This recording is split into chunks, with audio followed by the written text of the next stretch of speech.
Bom, me pediram para fazer um comentário, né, sobre os editais publicados no dia 17 de junho e foi inclusive o edital que tinha um valor menor, né, serviços de serralheria no município de Jaguaré. Vamos lá. A licitação ela se encontra hospedada no portal de compras públicas. É um dos portais, né, que você tem como participar das licitações. Vamos lá. Para fazer inicialmente a busca, né, por essa licitação, você clica aqui em portal de compras públicas, coloca basicamente aí o nome do órgão, Jaguaré. Ele é o primeiro aqui, né? A licitação vai ocorrer no dia 15 de julho, tá? Vamos lá. Alguns parâmetros aqui iniciais para a gente explicar corretamente o pregão. Vai ser o número 9 de 2025, aqui é a modalidade, pregão eletrônico, formalização de registro de preço para prestação de serviços de serralheria. Aqui repete a abertura das propostas, né, 15 de julho de 2025 às 9 horas, certo? Então, a empresa, os interessados que quiserem participar dessa licitação, tem que cadastrar a proposta até essa data, até as 8h59 aí desse dia. Aí você baixa o edital, né? Você vê que o lote é formado, né, por aquisição e pelo serviço de soldagem. Aqui é como a licitação ela vai ser construída e vai ser disputada, tá bom? Aqui é o andamento do processo, essa parte ela só vai começar a aparecer informações quando a licitação abrir, né? Bom, após a gente baixar o edital, aí você pode baixar o edital aqui, no baixar arquivo, você abre o edital, a parte dos editais tem uma estrutura muito parecida, né? Aqui já diz logo que é registro de preços, uma explicação assim simplória sobre o registro de preços, né? Basicamente o seguinte: a administração pública ela precisa daquele serviço, ela só não sabe nem quando e nem a quantidade específica que ela vai precisar ao longo do prazo de vigência da ata de registro de preços. E aí da ata de registro de preços pode, dentro do edital, né, isso vai estar regulado.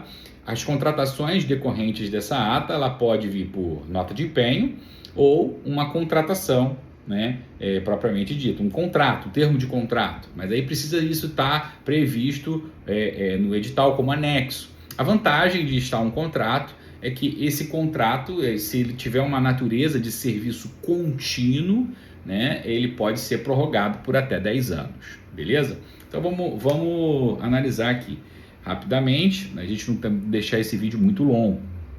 O município de Jaguaré torna público para conhecimento dos interessados, realizará a licitação para registro de preço, modalidade de pregão, forma eletrônica e início da sessão da disputa de preços, 9 horas, dia 15 de julho. Aqui eu fiz uma arte aqui, mas vamos voltar.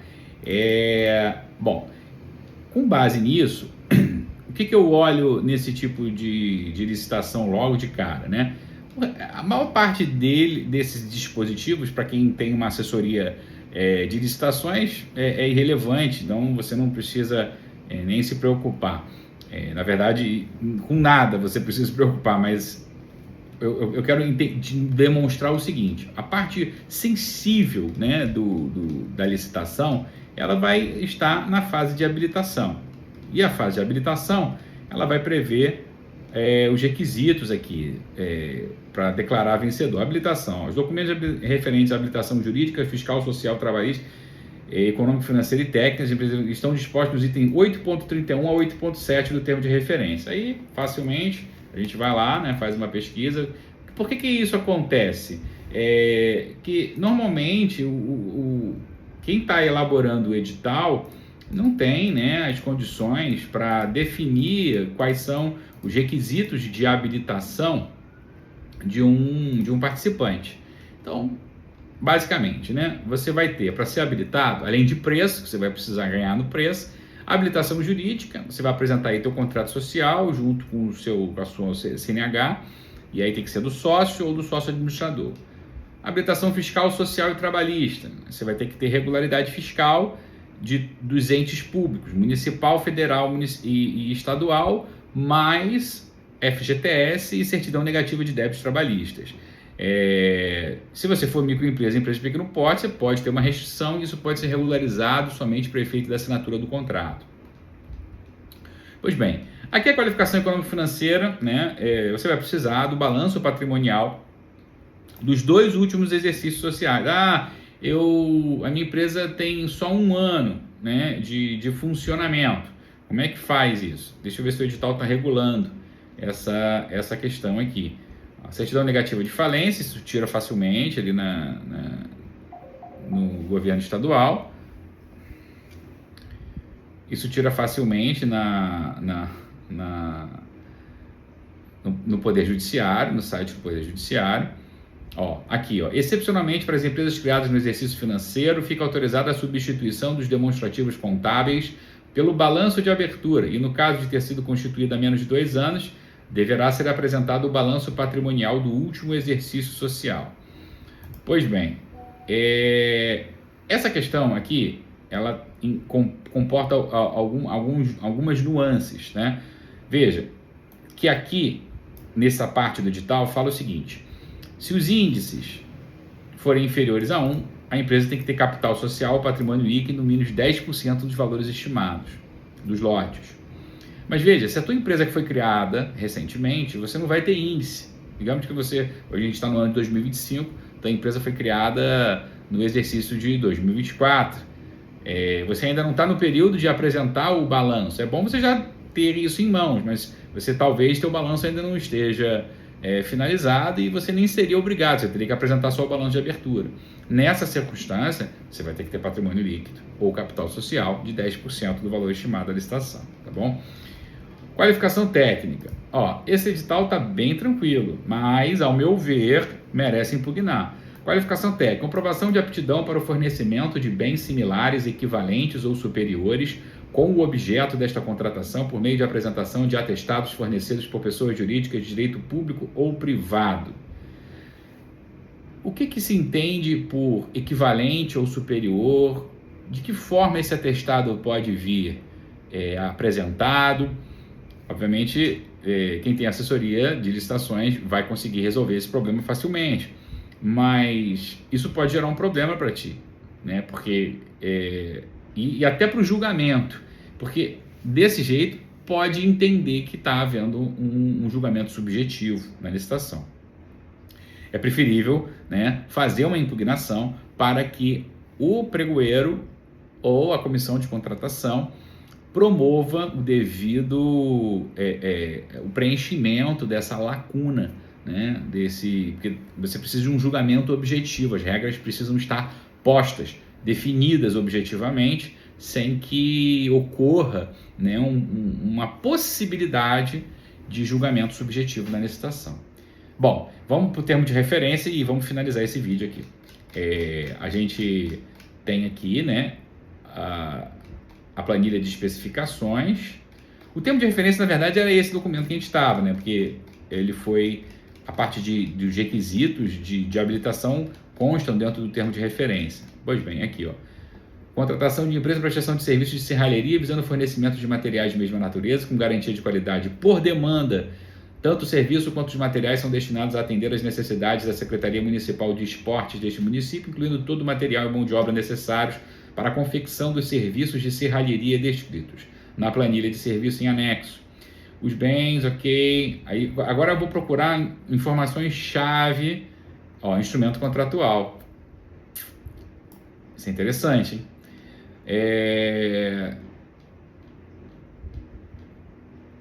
Deixa eu ver aqui. Essa questão. Contratação de mão de obra para manutenção e implemento de serviços de soldagem se faz necessário para atender as necessidades.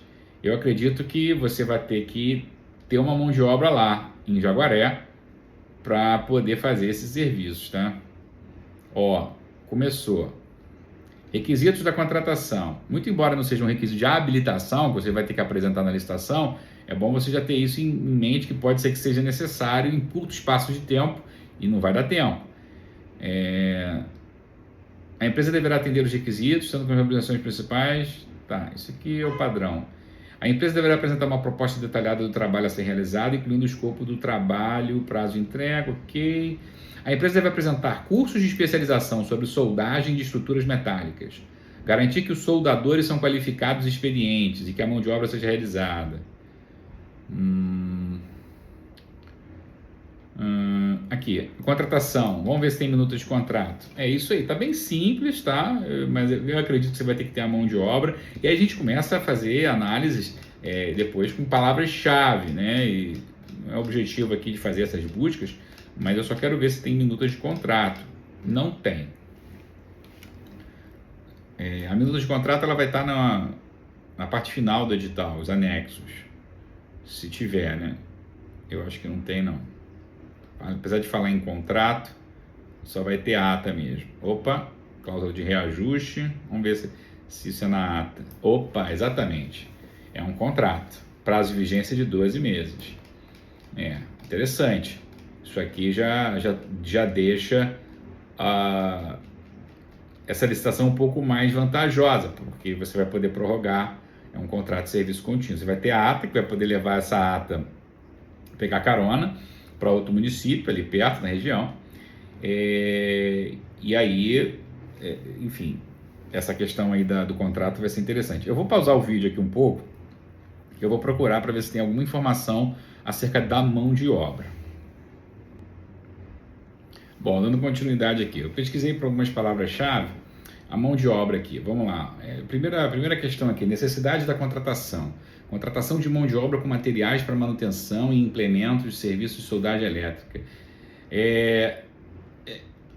Veja bem, estão dando a entender que a mão de obra vai ser, obviamente, a responsabilidade da empresa. Isso é meio óbvio, né? Mas não está dizendo que precisa de uma equipe fixa. Então, só que, veja bem, olha a composição do termo de referência. Aqui você tem o item 1, a licitação vai ser o julgamento por lote, veja, tá vendo? O lote 1. Tá vendo? Porque não faria sentido, né, você adquirir de um terceiro. Até poderia pensar nessa hipótese, né, pela questão do parcelamento do objeto, mas aí você teria que ter isso em estoque, ter que armazenar essas barras, chapas de ferro, enfim. Eu gostaria de realçar uma circunstância. Os serviços de soldagem aqui, eles foram baseados em horas, 3.000 horas aqui, mas eu pelo menos não verifiquei aqui dentro do edital de que forma esse quantitativo de horas vai ser dimensionado. E isso aqui pode gerar, obviamente, discrepâncias na própria disputa da licitação. A palavra hora aqui ela vai ser repetida muitas vezes. Vamos ver se a gente consegue encontrar informações. Todos os serviços deverão ser listados formalmente em um relatório de fiscalização devidamente assinado com as seguintes informações: a data do serviço, a dia de semana, a quantidade de horas trabalhadas. Tudo bem, mas o que vai permitir a definição do paradoxo lucro-incompetência, a análise desse parâmetro? Porque se a empresa colocar 20 horas e gastar 5 efetivas, o fiscal vai estar o tempo todo analisando cada trabalho que vai ser feito? Não, ele só vai verificar o trabalho final. Então, assim, tem uma grande margem aqui para interpretação ruim, né? Até para a administração pública, porque quem é que vai apresentar a quantidade de horas de serviços de solda? Eu vou apresentar 30 horas e vai ser aceito? Qual é o critério de aceitabilidade, sabe? Então esse requisito precisa ser bem analisado, bem fundamentado. Com certeza a empresa que tem esse know-how, tem essa expertise, vai conseguir dimensionar, mas ao meu ver isso ficou muito solto e pode gerar problemas. Bom, é isso. Uma análise simplória, né? Precisaria de mais debates aí sobre o edital, mas quem me pediu para fazer essa análise, fica aí a análise inicial desse edital, desse instrumento convocatório. E qualquer outra dúvida, quem quiser mais uma palhinha de algum outro edital, fica à disposição. Um grande abraço.